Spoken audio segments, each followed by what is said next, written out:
Greetings! Stay a while and listen to me, Marauderex, as we play more Unicorn Overlord. Alright, so I did a bunch of stuff off screen. Do I have it here? I do. I have 21 fevrite. I have 60 star iron. Yeah, yeah, that's a lot. And I can get more fevrite. Because one other thing I found that I completely forgot about is the lovely black market dealer sells fevrite. He sells it for a ridiculous amount. So much. 50,000. So, like, I'm not going to be buying too many of them, but one thing you can do if you do a lot of quarry digging, you can sell... I have 659 Alcedony stones. I only get 70 gold a pop for those. But I got 500 platinum ore, and you get 800 for that. So you sell one of those, you've almost made the cost back of doing the mining. I'm a little disappointed you cannot sell the star iron. I'm not going to use this much star iron, and I got so much more of it than I did literally anything else. So I'm a little bummed about that. Like, you can trade them in for weapons and then sell those, but the weapons are only 300 gold a pop. So yeah, not going to be doing that. That's yeah. But I do have 21. And so what I'm going to do is we are going to upgrade some of these things. I'm actually going to upgrade the bandit sword, because I'm going to equip that on someone. One of my thieves. I'm going to upgrade the cutthroat's boon. So we have that. The royal saber is another one that definitely needs it, because it had an attack of 18. The Carnelian blades and meteorite swords, those are at 21, Hunter's Claymores at 22, not necessary at the moment. The Heaven's Ring sword, I'm going to go ahead and upgrade. The Zenoira Knight's swords, I'm going to go ahead and upgrade. The Wings Crest blade, yeah, I'll go ahead and do that. And then the Thorn blades, both of those. I want to do the Spell Steel swords, but I'm going to wait on those for now. But I'm probably going to do those soon. The axes I am going to do. I don't really have any guards that can use the Labrys as well, but the Golden Ram axe, well, actually the Zenoira Knight's axe is a little bit better of an option. Well, both of them work. Like, I can upgrade someone's axe there. The two Carnelian axes would probably be good. The lances, really, right now, the only things are the Carnelian. Everything else is pretty much kind of spoken for at the moment. I could do the Icefall Spear and give her a little bit more of attack. Because it is a base passive, whereas, like, I've already got a Thorn Spear upgraded, and honestly, like, out of all of these, like, Dragon Bone is initiative -10, you don't really want that. HP is negligible. Guard rate for a backline melee character, that's not going to be problematic. So I'm not worried about that. The Watchman's Long Spear is another good option. The Unwavering Spear with True Thrust. It's it's an undodgeable attack.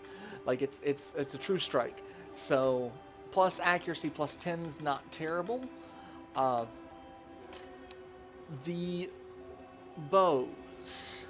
I'm actually going to change this. I've got the Woodpecker on her, but I actually want to do something else. There was another bow that I saw that would work so much better for her. Actually, I think it's the Wings Crest bow.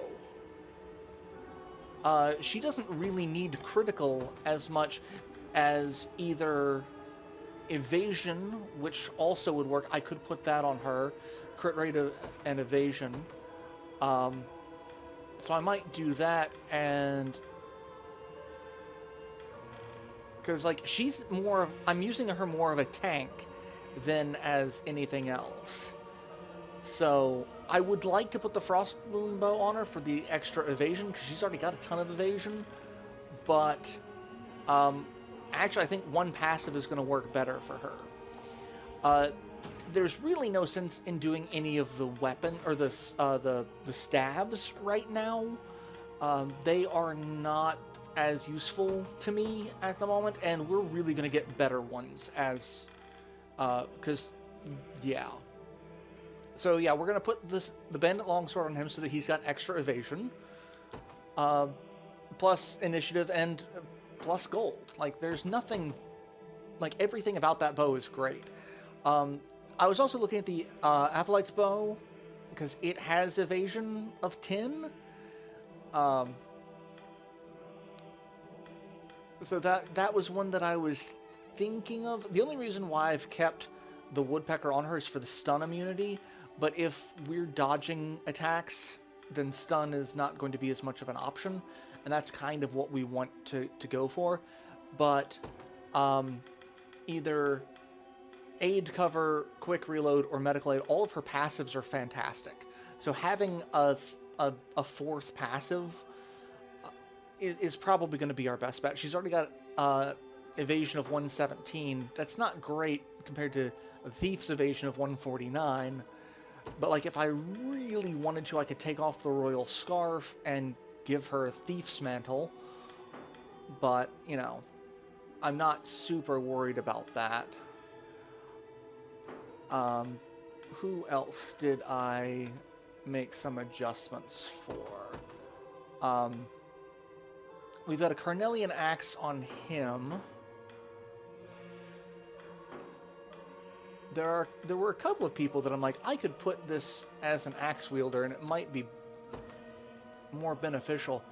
The Helleborus axe is okay. He's got a Carnelian axe, which I could sacrifice one active for this, because that's HP, physical attack, physical defense, and magic defense up. Like, that makes him a little bit beefier, but I'm gonna stick with what we've got on him. And Adapt Short Spear, Carnelian Spears, Noira Knights. She's got the Rose Knight. She's got the Wyvern Razor and Thornblade. I feel like the Blessed Round Shield's not great for her. You've got a Green Beret. I've got an... I thought I had an... Yeah, I have an Elite Beret, so we can pop that on you. That's fine. Great Sword. So I think I upgraded the 2 axes, and I didn't really need to, like, looking at this. Like, I may have done that and not actually need it. Well, actually, hold on, what do you have? If you've got a Vorpal axe, that's definitely something we don't need. So I can put... I'm going to put the Golden Ram axe on you. Because I don't need you to be a tank. I need you to be attacking. And I could probably also take this off. I don't have anything else that would give...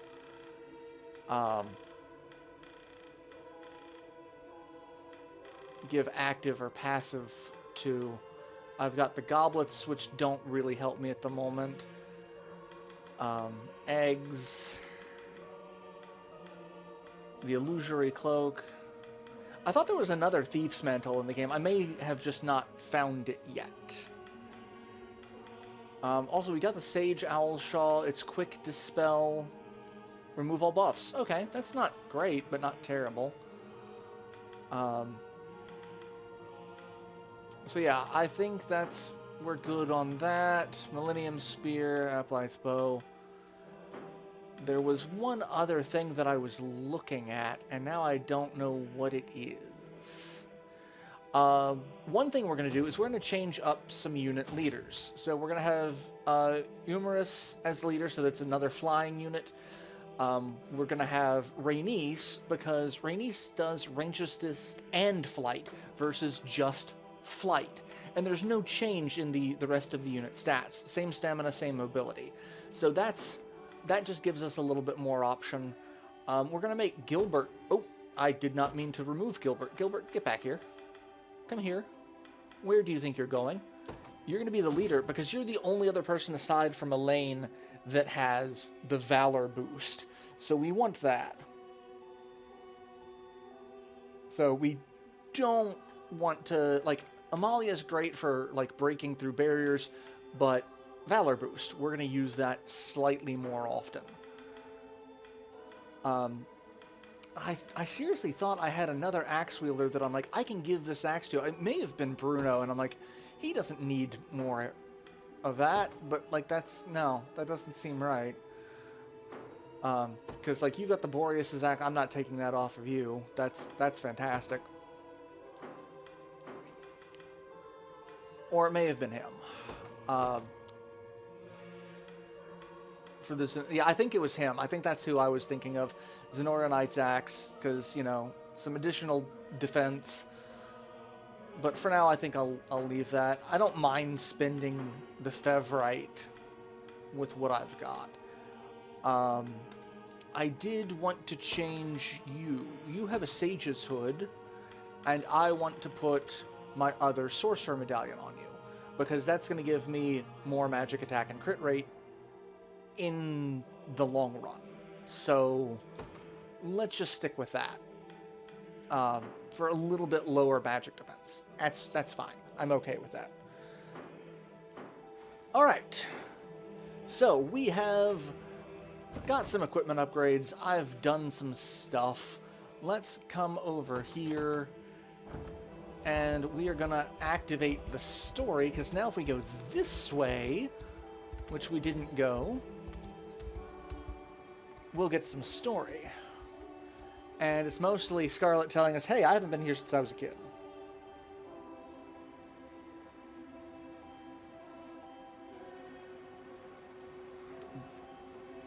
Bisphane Basilica. We should stop for a moment and make certain we're prepared before we head onward. I mean, couldn't hurt. Our scouts have confirmed my trepidation. Reclaiming the Basilica will be a challenge unlike any we've faced yet. Indeed. 'Tis between a mountain rise too treacherous for even our most skilled aerial knights, or a narrow road quite easily ambushed. Truly a natural fortress, in every sense of the phrase. Your Majesty. What is it, Chloe? It's not like you to be so panicked. Well, it's just... a knight of the Orthodoxy has shown up at our camp, sir. Alone. I wonder who it could be. I had a feeling it would be you, Nigel. The state of our orthodoxy was just as you said. Zenoira has fashioned us into mere pawns in their fiendish chess game. And Pontifex Errant. 'Twas all artifice. His holiness has long since passed, yet now stands animated in death by the most abhorrent of necromancers. No. I'm so sorry, Scarlet. Then Baltro has sunk his talons into the sacred flesh of the church itself. What do you intend to do now? Make Zenoira suffer for their foul defilement of our most holy patriarch. Could you not have made public with the truth first? The clergy would surely take notice to such godlessness. Yet here you stand, a solitary knight. I come to you an escaped heretic, so marked for the crime of claiming the Pontifex deceased. It would seem Father Sonadio and the church hierarchy beneath him all sing from Zenoira's hymnal. I know that name, but I'm not sure a pious angel like him could be capable of such a thing. Sir Nigel, does your presence here mean you seek to join our cause? Do not mistake my aims. His Holiness has ventured forth into the great beyond, and Lady Scarlet is the rightful successor to his radiant office. My only wish is to see her granted that role in earnest, and the Orthodoxy restored to its proper standing. Then we're in alignment. We would welcome your presence among our ranks, even if only until we reach the Basilica. He will join us at some point. And I really wish it was sooner rather than later, because he is actually a really good fighter. Or is he going to join us now? It's like...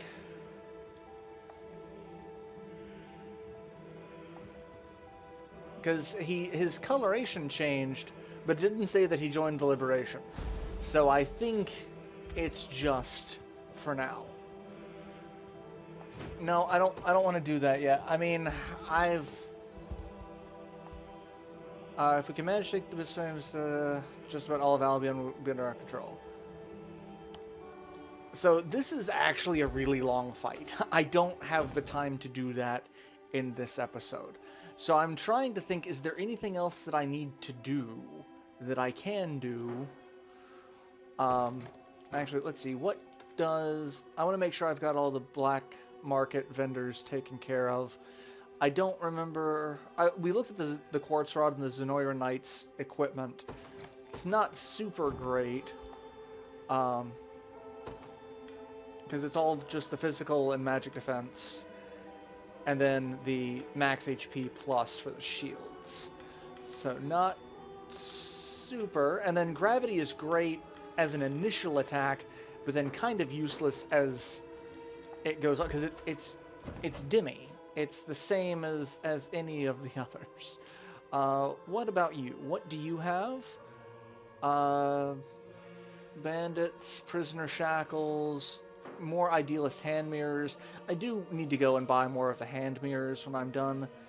What is this equipment, he asks. Pestilent Staff is Poison Burst. Attack a single enemy, hits all of them if the target's poisoned. Not terrible. Sanguine Bow, that's okay. Oh, grant evade for Thief Spell. That might actually be useful. Zenoiran Bows, which are just the lower end stuff. Magic Bombs. Let's see, what about you? And we will check the Twilight Cloak and the Zenoira Knight Spear. Those are probably the only two things that I would... Nocturnal Evade. Okay, so it's a Thief's Cloak, but if you evade at night, it gives one passive. That's not terrible. Not great, but not terrible. Okay. Well, let's look and see, because I've got just a few. Like I said, I don't want to do that fight because time is a factor. Flamberge is a fire-based attack. That might be beneficial to have. The Icefall Blade might be beneficial to have. I don't need another Pursuance Blade. Or I don't need a Pursuance Blade, because it just adds the Pursuance Ring effect. What is the Canyon Lance? What? Take your time. Relax. Shattering Pursuit. Oh! A column of enemies. Okay. That's not great, but, you know. Like, it could be useful. Gallant Crossbow.